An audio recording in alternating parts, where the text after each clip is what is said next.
朋友们，我来过3次纽约了。我现在中央公园里面，比如说我们现在画面看到这里就是纽约第5大道，然后呢，这里有个湖，在公园里面有个很大的湖，然后后面是真正的天际线啊。这个天际线我认为特别美，拉近一点，你看，水特别静，就像那个镜子，像倒影过来，非常的漂亮。然后呢，这里是一个可以步行的、跑步的一个道，不准自行车过的，只能推着走。所以我觉得这样的环境挺好的。这是我几天来我认为最美好的一天，很漂亮，所以与大家分享一下。前面右边呢是比较老的房子了，然后这里这种麻杆式的那种摩天大楼是比较新的，特别细的楼啊，我都担心风一吹就会折断啊，太细了吧。朋友们，现在我就在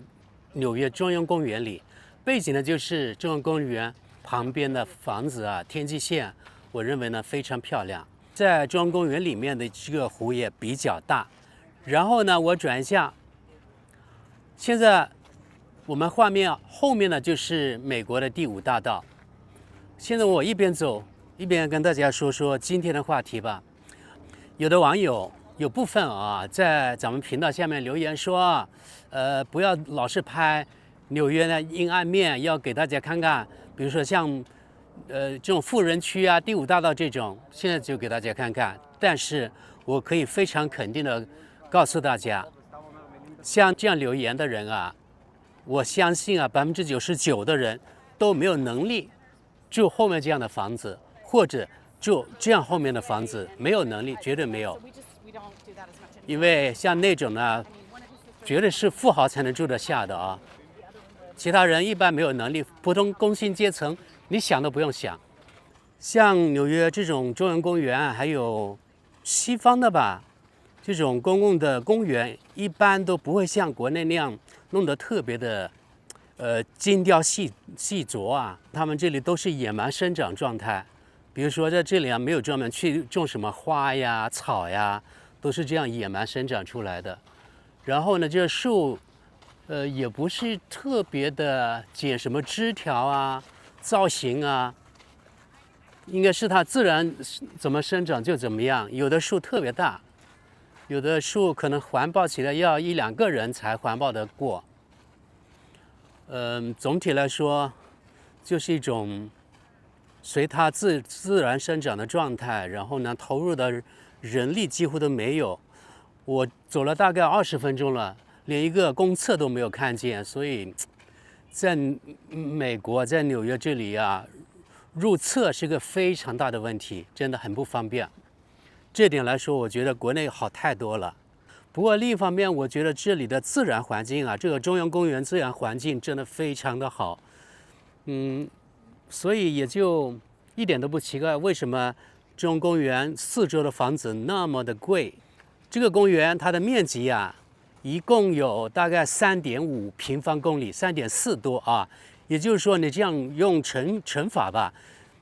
，1公里宽就有3.4公里长，大概是这样子，表明了这个公园真的非常大。我发现可能宽度应该不到1公里，长度大概可能有4公里左右，所以呢，这是一个非常大的这个公园。像这种我们看到的房子，前面的已经非常老了，估计呢，19世纪吧，也就是18多少年，19世纪后叶就开始有了。我估计啊，我没有去查，我只是估计从它的那个建筑风格来说就是这样。然后呢，在那个远在天边的那种麻杆似的那种特别细的高楼，应该是很新的。真的，我看着那个高楼之后，我都很担心啊，如果住在楼顶，大风一刮是不是会折断？我真的担心这个，因为看上去真的就像筷子一样，筷子楼、刀片楼，没有什么美感。我是觉得像这种矮一点的楼房更有美感吧。治安我觉得白天也相当不错。而且也挺干净的，没有见到很多的垃圾。就是我刚在第五大道旁边走的时候，我看见人行道上面有些垃圾，然后这里面大家还是比较自觉的。然后呢，我发现什么垃圾箱啊，也几乎看不见。前面说了，厕所根本就没踪影，我都不知道这些人难道不用小便吗？或者如果是内急了大便了怎么办呢？是不是跑到这树丛中，然后就这样来一泡？唉，这个西方国家呀，对于这个厕所的供给啊，实在是太少了。但是我知道中央公园里面至少有一个公厕。朋友们，今天其实呢，我想跟大家讲一个话题啊。我认为共产主义应该很快就会实现了，比我想象的快很多很多。大概在3年前，我还以为共产主义永远不会到达。但是有一个节点，那就是我的父亲、我的母亲，特别是我的母亲瘫痪之后，因为考虑到请阿姨呀，比较难请嘛，然后我就想，如果今后呢有那种护理机器人、人工智能的护理机器人出现，3年前我就这样想了，那该多好呀！那么也就是可以大大减轻人类这种护理老人的这种劳动然后呢也减轻雇主的经济方面的负担，因为呢一个月，比如说在我们农村，我现在每个月大概付5000块人民币，在我们广西桂林的农村，然后在城市可能更贵一些，比如说像国内一线听说要8000到1万左右，大概是这个幅度吧。护理的更好的有医疗方面的，那就肯定更贵了大概就是这样，就是给这个家庭会造成蛮大的这个经济压力，特别是如果是不太富裕的家庭，那就压力更大了。因为现在经济形势不太好嘛，而且是全球大形势，很多3、4线、4、5线或者18线小县城的，可能一个月的收入也就是3、4千左右，对吧？那谁付得起4、5千的护理费呢？所以这是个很大的问题。然后当时我就想，如果能够有人工智能机器人能够代替人类护理老人，那该多好呀！而且可以日夜的去护理，而不是像现在请人的话，你还要给他每个月有多少天月休，这样等等，对吧？所以他的权利嘛，机器人是日夜都可以的。然后大概是我这想法刚出来不久，我就看到了有什么机器人啦、人形机器人、智能机器人这种慢慢就出现了。然后大概是2年前就开始，我看到有报道说，有的养老机构有的投入试用了。前年我去，比如说我们在广西的靖西旅游的时候，那个锦江饭店，我也是第一次在我们广西看见有那个机器人送餐了。从我当时有想法，然后1年之后就看到已经应用了，我就觉得哎呀，这个中国的科技这个使用应用的速度实在太快了。然后到今年就见到很多，比如像宇树还有其他很多厂家了。中国，我觉得中国可能有50家左右吧，人形机器人这种厂商吧，估计这样子。宇树应该是目前国内规模还有技术呢都是比较前沿的，100%的确定，在很近的未来，人类马上就可以把这个人形机器人、智能机器人制造出来，然后呢，真的是投入养老护理这种工作。听到这个消息之后，我真的非常的振奋，因为呢，像我们这代人，还有80后，对吧？特别是80后，有很多呢是独生子女的，那么独生子女要负责4个老人的养老，那他一方面还要上班呢，那怎么办？所以今后肯定是这个机器人养老，也就是智能机器人 AI 机器人养老，这个肯定会成为现实。因为宇树他们这个公司已经说了，肯定是在很近的未来已经可以投入使用的。现在科技的迭代真是太快了，而且今后可能会在情感啊、感知方面，这个机器人可能也会有很大的进步，就是它会察言观色，看到你这个老人什么，比如说他的表情啊不舒服了，或者你的老人呢，你叫他没反应了，这个机器人可能会自主去采取一定的措施，急救也好，叫那个医生也好，反正这个机器人今后它的智能化方面肯定会越来越进步。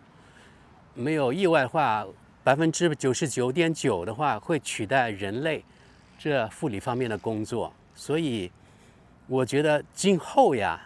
只要大家有一点点钱，应该是养老不成问题的。今后呢，养儿防老的观念应该已经过时了，但前提还是要有钱。目前机器人大概是10万块左右，那如果是到时这个机器人它更进步了，那即使是15万或者20万，跟请人比起来，一年要，比如说在农村要5、6万，在城里呢要10来万，你2年就20万了，对吧？那买个机器人肯定是比较合算的，即使20万人民币。还有呢，现在特别是像我们看到报纸啊、媒体啊都在报道，这里自动化，那里自动化，现在连很多厨师呢都失业了，因为有炒菜机器人了。还有呢，比如说像小米啊这种生产线，它都是无人工厂，全是机器人在干，而且24小时不歇业。比亚迪啊这种当然也一样了。人类今后的工作该怎么办？因为呢，机器人代替人类肯定是大的趋势，而这个趋势呢，你是挡不住的。那么可以想象今后这个生产成本就会越来越低，越来越卷。如果越来越多人失业，那相对来说，就是这消费会越来越乏力，对不对？因为你人都没有工作，没有收入了，那谁来消费？你机器人生产的再多也没有用啊。所以我就想到了一个，其实我原来在某一期评论当中提到过的，那就是要收机器人税，真的要收机器人税。比如说你这个机器人，你的产能是多少，然后按照你机器人的这个能力，它的价值去收税，你们觉得是不是这样？收了税之后呢，政府的职能不是让自己的老百姓失业啊，对吧？因为毕竟人类发明机器人，不是让人类呢自己失业了，然后活不下去了，然后让机器人活下去，这不是人类的初衷啊，而是把这个机器人把它造出来，造福于人类，让人类过得更加舒服，这才是正确的。所以我觉得政府绝对不能不管呀。想想这些失业的，或者即将失业的，或者今后的所有这个国家、这个社会的公民，他们应该怎么办？今后几乎所有的工作，随着人工智能的发展，都可以通过机器人来实现，根本不需要人类了，或者大部分工作都不需要人类了。那么政府的职能，我认为就是刚才前面提到的所谓的共产主义，凡是这个社会的公民，给大家都有一份基础收入，让这个人呢能够活下去，对吧？稍微有一点尊严的活下去。然后呢，如果是你想有更多的收入，那个人呢可以去做一点额外的工作，也就是全民都有收入，全民养老无后顾之忧。人类的生育当然了，就是全部都是按需分配，也就是共产党的理念，那个共产主义，各取所需了。今后你们觉得是不是这样？因为今后不管是生产什么产品也好，农业方面的种庄稼也好，都是可以通过机器人实现的。现在其实呢，中国的农村这个农业的那个机器人方面应用也非常的快。这2天还扫到我们村的那个视频我们村这下半年有一个人专门买了那个无人机来做农业方面的施肥、打农药，还有可以搬运的货物，它一次可以搬运大概50公斤吧。无人机这样一台要6万块钱左右，然后加上呢还要买什么更多的电池啊等等，还要买一辆车，听说大概要10万块左右。天气也合适啊，然后呢又有事干的话，应该要2、3年才能回本。你看，像我们那种很边缘的地方，现在农村都使用无人机了，无人机也相当于机器人的一种啊。那今后我可以想象，什么收割，现在还是用人开着那个收割机去，那今后都是无人的了。所以农业方面也可以无人。那今后什么都无人的话，通过政府的组织，这种种植啊、生产啊，然后生产出来的、种植出来的东西，然后分给国民，这样子，你们觉得是这样一种共产主义是不是真的很快就要实现了呢？真的比我想象的要快得多。这就是我们想到的共产主义吧。刚才说到了是吃的，对吧？生活方面的，但是还有医疗呢。医疗刚才我提到了是护理老年人，但是如果是看病呢，怎么办？因为随着比如说现在5G，今后6G 的发展，今后我觉得普通人有什么病，瞧病的话，不用去医院，直接在网上可以通过实时的那个诊断，因为它有 AI 机器人诊断，那很容易，而且更加准确，可以诊断出一些疾病，然后呢，给你建议怎么样去治疗。知道你什么病之后呢，会有一个机器人来到你家里，然后把你运到专门比如说做手术的地方、住院的地方去。我觉得这些都是可能实现的场景。所以今后我觉得未来呢是很光明的啊。这就是我今天想到的，也是我比较担心的，就是越来越多的人类失业之后，那政府的职能是什么？就是应该组织起来，给机器人，一个是收税，或者呢是如果是什么都有机器人去完成的话，那政府的任务就是怎么去分配这种资源给每一个公民，让每一个人呢都活得有尊严。你想活得更好一点，你就出去工作一下，等等等等，所谓的按需分配，这就是我想到的。随着机器人越来越聪明啊，智能机器人之后，我们人类今后的发展方向，我觉得中国啊，这个政府它是有比较有长远眼光的，因为所有这些都需要以什么电，这个电能作为基础，对吧？不管你是算力也好，训练一个什么模型也好，需要非常多的电。中国呢，比如说在雅鲁藏布江那里，不是投资了12000亿元吗？去搞这个5级的电站。今后有了电，那你就掌握了人工智能的密码，掌握了话语权，还有制定规则的权利。所以目前看来啊，只有中美两国，对吧？而中美两国当中呢，只有中国这个能源是完全可以保障的。美国的